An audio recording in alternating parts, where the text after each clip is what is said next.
सात ग्रहों का खेल, अंतरिक्ष में अद्भुत मेल, आसमान बोलेगा, एलियन के राज खोलेगा। आसमान में दुर्लभ संयोग, देखकर चौंक जाएंगे लोग। फरवरी में कुछ नहीं, बहुत कुछ खास होने वाला है। क्या आपने कभी सोचा है कि इस धरती के इतर क्या कुछ ऐसे ग्रह भी हैं जहां हमारे जैसे ही कुछ लोग रहते होंगे? सीधी भाषा में उन्हें एलियन कहा जाता है।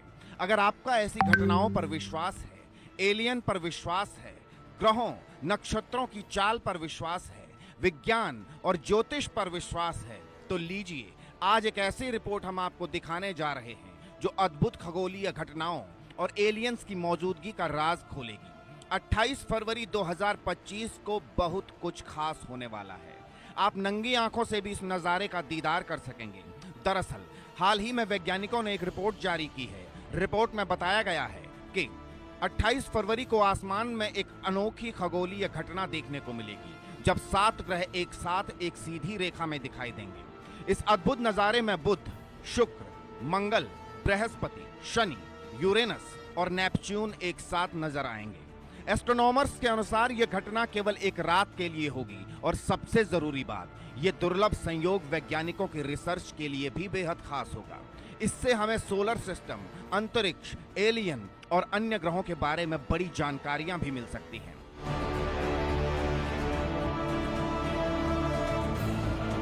जब 7 ग्रह एक साथ सीधी लाइन में आएंगे तो सोलर सिस्टम के कई राज खुलेंगे। इस घटना को ग्रहों का अलाइनमेंट यानी प्लेनेटरी अलाइनमेंट भी कहते हैं। सूरज के चारों तरफ घूम रहे ग्रहों की गति कभी कभी उन्हें सूर्य की तरफ एक सीध में ले आती है।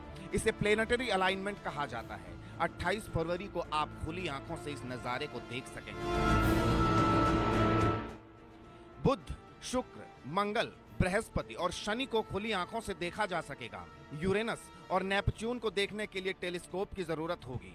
एस्ट्रोनॉमर्स का कहना है कि यह नज़ारा एस्ट्रोनॉमी से प्यार करने वालों के लिए बेहद खास होगा। यह सोलर सिस्टम को बेहतर तरीके से समझने में भी मदद करेगा।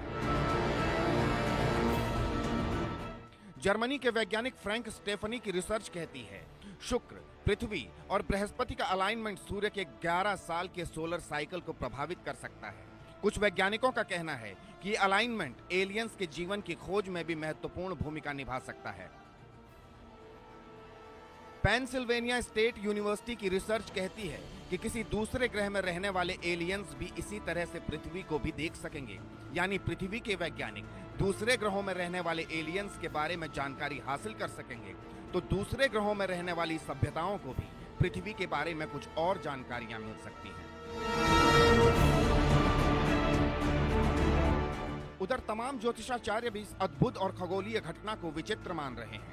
कुछ ज्योतिषियों का कहना है कि इस खगोलीय घटना से इंसानों के ग्रह नक्षत्रों पर प्रभाव पड़ सकता है, तो कुछ ज्योतिषी इस घटना को शुभ बता रहे हैं। ऐसे में विज्ञान और ज्योतिष के लिए यह घटना शोध का विषय है। क्या होगा और क्या नहीं, ये तो भविष्य के गर्भ में छिपा है, लेकिन इतना जरूर है कि 28 फरवरी 2025 को कुछ नहीं बल्कि बहुत कुछ खास होने वाला है। Bureau report, India news.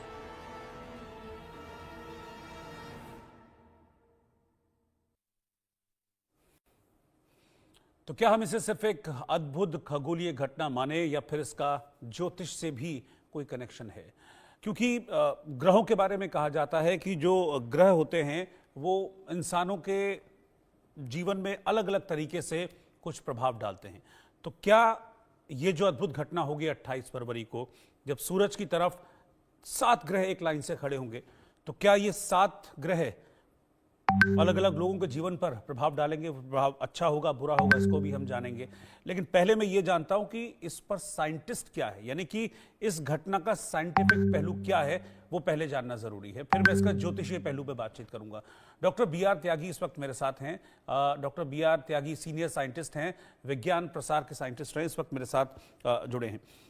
Doctor त्यागी, इस घटना के बारे में कहा जा रहा है कि जो 28 फरवरी को होगी उसके बाद न जाने कब, सालों के बाद शायद इस तरीके की तस्वीर या इस तरह की घटना देखने को मिलेगी। ये रेगुलर होने वाली इस तरह की घटनाएं हैं, ये नॉर्मल है बहुत, या फिर क्या कहती है इस तरह की खगोलीय घटना? देखिए,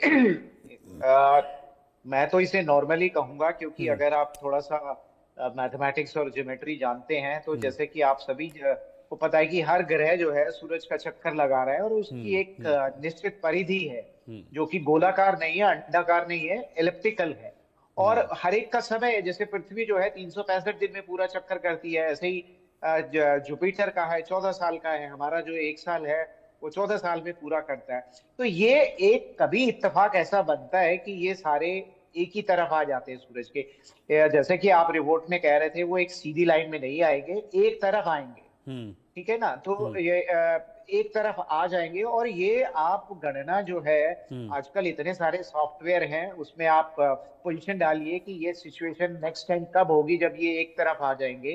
तो 2040 में जो है घटना होगी। और अभी 6 ग्रह एक ही लाइन में आए थे। अभी बुध भी जो है, उस टाइम पे बुध नहीं दिखा था, बुध भी इसमें आ गया है। तो ये एज ए मतलब साइंटिस्ट होने के नाते मेरे लिए ये तो एक रेगुलर फिनोमेना है। हाँ, ये जरूर है कि कई वर्षों बाद होता है, क्योंकि ह्यूमन मेमोरी बड़ी छोटी है। अब 20-25 साल बाद होगा तो हम भूल जाते हैं, तो हमें रेयर लगने लगता है। इसमें कोई रेयर नहीं है, बड़ी नॉर्मल सी बात है। ये जो ग्रह है, घूमते घूमते एक ऐसा इत्तेफाक होता है कि सब एक ही तरफ आ गए, क्योंकि सबकी गति अलग अलग है, सबकी दूरी अलग अलग है। तो लेकिन कभी कभी ऐसा होता है ना कि आप भीड़ में चलते हुए अलग अलग रास्ते से आ रहे हैं, एक जगह पे आप एक दूसरे को क्रॉस करते हैं। तो ये तो क्रॉस भी नहीं कर रहे, मतलब हम अगर पृथ्वी से देखेंगे तो इनका डिस्टेंस भी अलग अलग है। इतना जरूर है कि ये सूरज की एक तरफ आ गए हैं। बस इसमें यही एक इंसिडेंट कहें या कोई इंसिडेंट है जो जिसको हम रेयर कह रहे हैं। और ये फिर होगा। अभी आप ही देखा, हमने जनवरी में भी था 6 थे, अभी 7 हो गए। और इस तरीके का जो रिपीटेड है, आप बहुत सिंपल कैलकुलेशन, कितने सॉफ्टवेयर अवेलेबल हैं जिससे आप ये पता लगा सकते हैं कि ये कब होगा। क्योंकि हर ग्रह की जो गति है सूरज की, उसकी जो परिधि है, उसकी जो गति है, उसकी जानकारी, परफेक्ट जानकारी हमारे पास है। तो सिंपल मैथमेटिकल कैलकुलेशन से हम ये पता लगा सकते हैं कि ये घटना फिर कब होने वाली है, या कौन सा ग्रह है किस समय में किस पोजीशन पे होगा, सूरज के ईस्ट में होगा या वेस्ट में होगा, और बाकी ग्रह से उसकी दूरी क्या होगी। तो ये कोई ऐसा रेयर फिनोमेना नहीं है। और इसका कोई सिग्निफिकेंस यही है, जो स्टार्स को देखते हैं, जिनको स्टार गेजिंग का शौक है, वो एक नंगी आंखों से 5 ग्रह तो देख ही पाएंगे, जिसमें मैं कहूँ कि नेपच्यून और यूरेनस को देखने के लिए उनको शायद एक बाइनोकुलर की या टेलीस्कोप की जरूरत पड़ेगी। और खासकर इसमें शनि का भी है कि वो भी, क्योंकि होराइजन के पास होगा, तो वो उसको भी देखना थोड़ा सा डिफिकल्ट हो सकता है। लेकिन आप किस जगह पर हैं, कहाँ से देख रहे हैं, एयर लाइट पोल्यूशन कितना है, तो अगर आप लकी हैं तो आप सैटर्न को भी देख पाएंगे। वरना ये जो चार जो ग्रह है, मरकरी हो गया, मार्स हो गया, जुपिटर सोचो हो गया, अगर सिर्फ पैसे देकर कोई भी वेनस हो गया, इसको तो आप बहुत क्लियरली देख।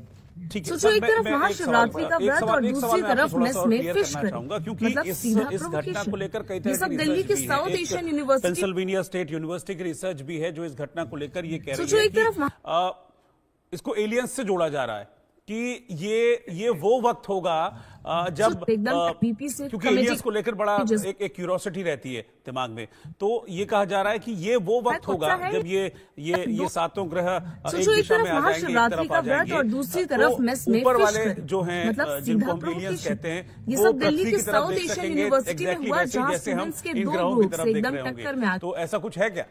देखिए, पहला तो यहाँ पे एक कॉन्ट्रडिक्शन यही है कि अभी तक हमारे पास कोई साइंटिफिक प्रूफ नहीं है कि एलियंस होते हैं, ठीक है ना। और ये जरूर है कि हम क्योंकि पृथ्वी उस ग्रह का हिस्सा है, हम भी उसमें शामिल हैं, और हमें जो दिखाई देगा वो अलग तरीके से दिखाई देगा। अब कोई इस सौर मंडल से ऊपर है, क्योंकि अभी तक मुझे भी शादी करनी है, जब कुछ सुष्मिता से सिग्नल मिला नहीं है जो एलियन की प्रेजेंस को दर्शाता हो। शॉल और हमारी लेकिन गैलेक्सी फैंस के को बाहर उम्मीद से जरूर, जो सिग्नल्स अभी मिले हैं, शॉल वो सामने आ कभी-कभी गई, decode फिर करने की रहमान कोशिश की गई है, लेकिन फिर रोमन की उसमें एंट्री भी दोबारा अभी हुई, लेकिन इस बार सिर्फ हमारे दोस्ती का पास टैग कोई लगाकर proof